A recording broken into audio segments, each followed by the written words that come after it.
slave for one night and you do your job the best tonight, whatever it is.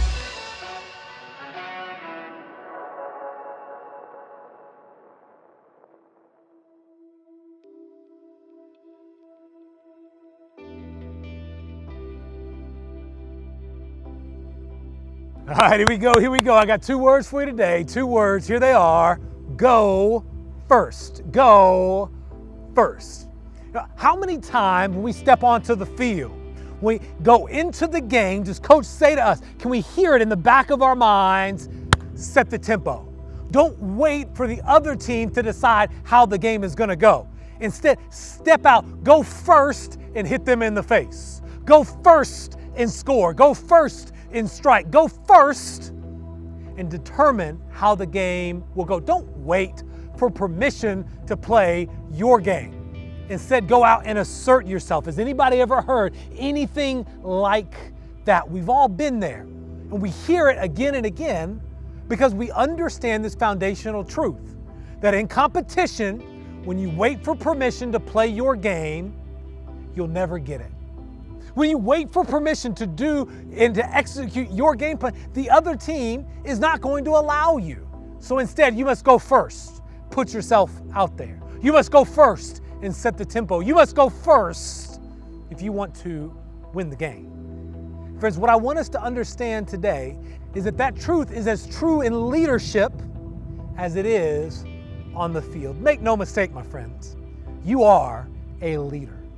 You don't have to have a C on your chest, a certain title, or be a certain age. Leadership is influence and nothing more.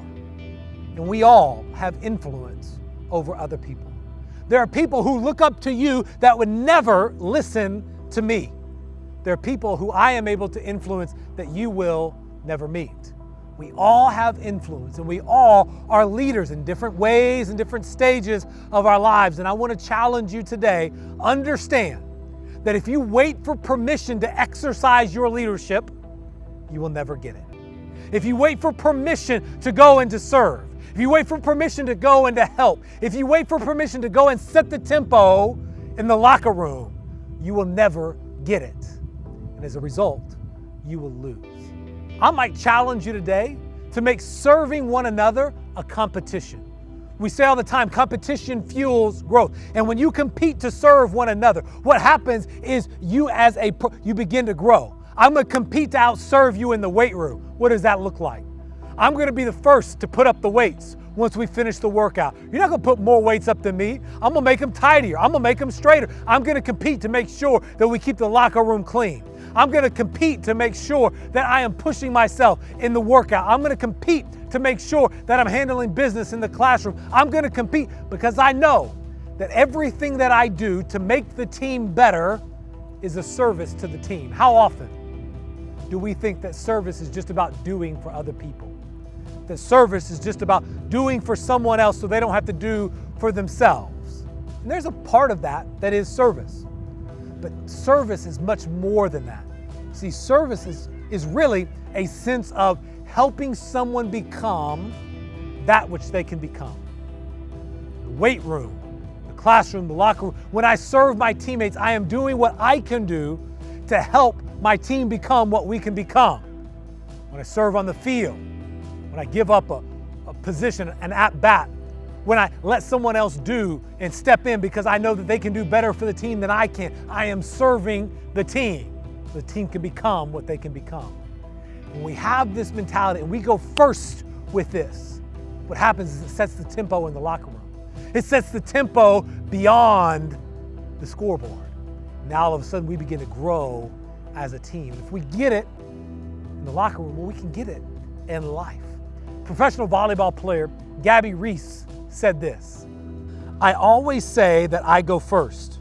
That means if I'm checking out at the store, I'll say hello first. If I'm coming across somebody and make eye contact, I'll smile first. You see, what she's saying is this, that I don't need permission to do what's right for other people.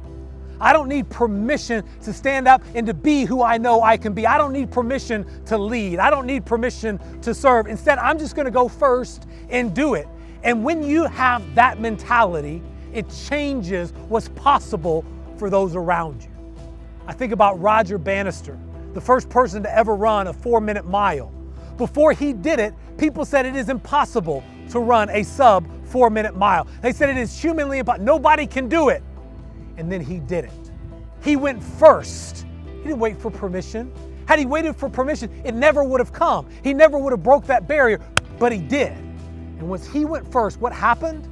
All of a sudden, years later, you've got high school kids that are breaking 4-minute miles. All of a sudden, it happens again and again and again and again. Why? Because he was willing to go first.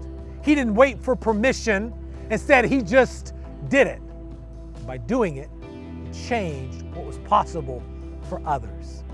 That's service. That's leadership. When you go first for the betterment of others, when you go first in serve, when you go first in sacrifice, when you go first in lead, you make it possible for others to become what they can become. When you go first and believe that as a team you can do more than what the papers say, you make it possible for your team to believe. There's too many of us that have an abundance of doubt in our abilities. Nobody likes to admit it, but we are a generation of people who believe our doubts and doubt our beliefs. When you go first and say, I will believe what is possible, I will believe my beliefs and doubt my doubts, you make it possible for others to go first. When you go first and believe that you can raise the standard, that you don't have to do what has always been done, but you can do something new, you make it possible for others to believe it can be true for them. When you go first and say no at that party, instead of saying yes to what everybody else is saying yes to, you say no. You make it possible for someone else to say no. You see, when you go first, you set the tempo. When you go first, you define the terms in which the game of life will be played for you, rather than somebody else's terms on yours, in terms of your standard, of your integrity. I want to challenge you today. Don't wait for permission to do what you know is right. Don't wait for permission to lead. Don't wait for permission. Instead, go first. And when you do, not only will it change it for you, but it'll change it for those around you. And that's leadership. Friends, I don't know what your goals and dreams are, big or small, short-term or long, but I do know this, that if you want to find success in the game of sports and the game of life, it's not complicated. It's as simple as 2 words. You got to go first. Let's have a good one today.